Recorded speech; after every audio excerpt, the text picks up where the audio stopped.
Hoje vamos tratar na nossa reflexão do filho mais novo.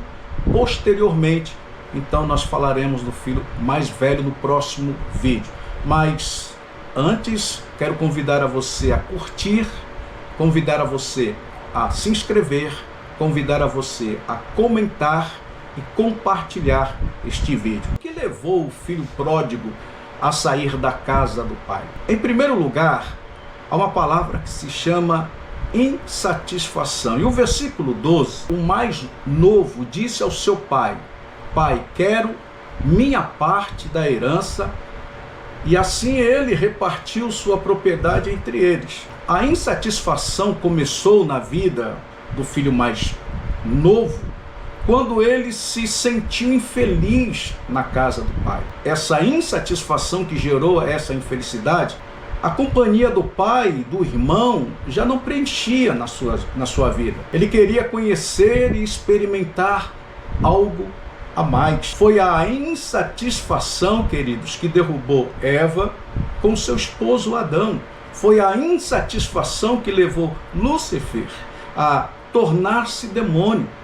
A insatisfação é a tola ideia de que do lado de lá do muro existe a felicidade e de que Deus está nos privando de alguma coisa que nós merecemos. O segundo ponto gerado pela insatisfação é a rebelião.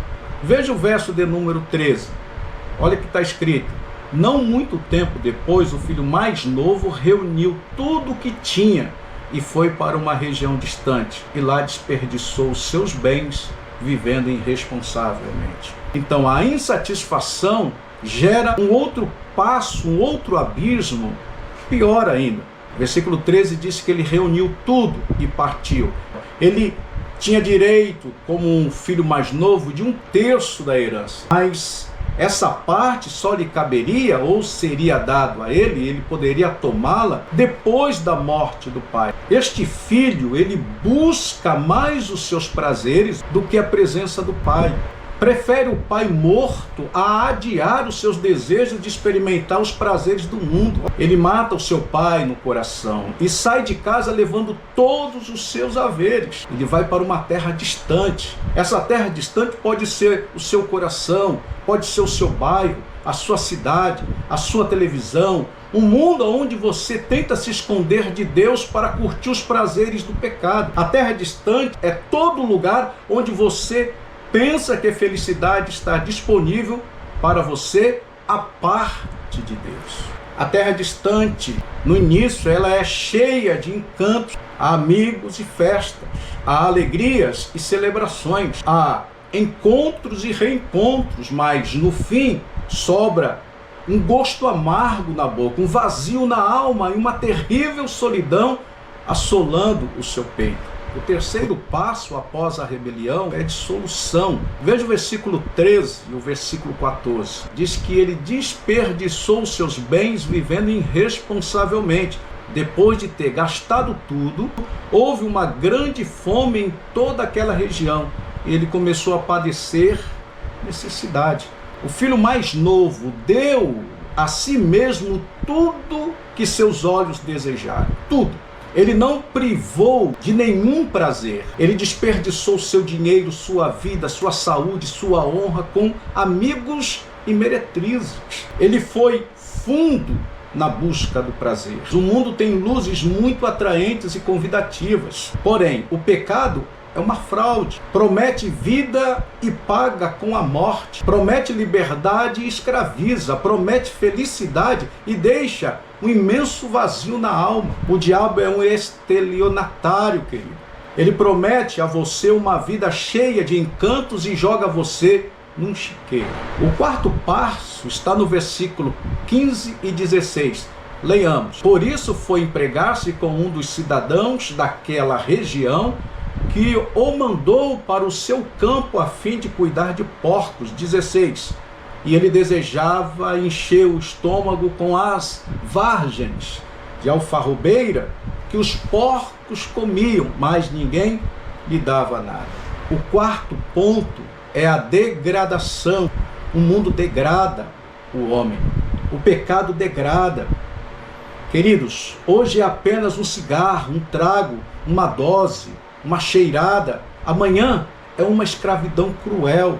Hoje é apenas uma festa, um show, uma madrugada. Amanhã é uma alma vazia, um coração seco, uma vida totalmente longe. Melhor, o quinto ponto começa a partir do versículo de número 17. Caindo em si, ele diz: quantos empregados de meu pai têm comida de sobra, e eu aqui morrendo de fome? Não sou mais digno de ser chamado teu filho. Trate-me como um dos teus empregados. Aqui nós temos o quinto ponto, que é a decisão. Quando esse jovem estava no fundo do poço, ele caiu em si. Isso significa que ele estava até então fora de si. O pecado embrutece a gente. O pecado anestesia o nosso coração e a nossa mente. O pecado tira o bom senso. Esse jovem se lembra da casa do pai e reconhece seu estado de degradação. Ele se arrepende. O sexto ponto está no versículo 20 e o versículo de número 21. A seguir, levantou-se e foi para seu pai. Estando ainda longe, seu pai ouviu e, cheio de compaixão, correu para seu filho, o abraçou e o beijou. E o filho disse: pai, pequei contra o céu e contra ti. Não sou digno de ser chamado teu filho. Depois da decisão, vem a ação. E ele agiu. Há muitas pessoas que apenas decidem, mas não agem. Desejam, mas não se levantam. Você não é o que você sente, mas o que você faz. É tempo de se levantar, é tempo de sair da sua terra distante, correr para os braços de Deus, para os braços do Pai. Muitas pessoas fracassam porque pensam: um dia vou mudar minha vida, um dia vou sair deste buraco, um dia eu vou deixar o vício. Levante-se, haja. O dia é agora, o dia é hoje.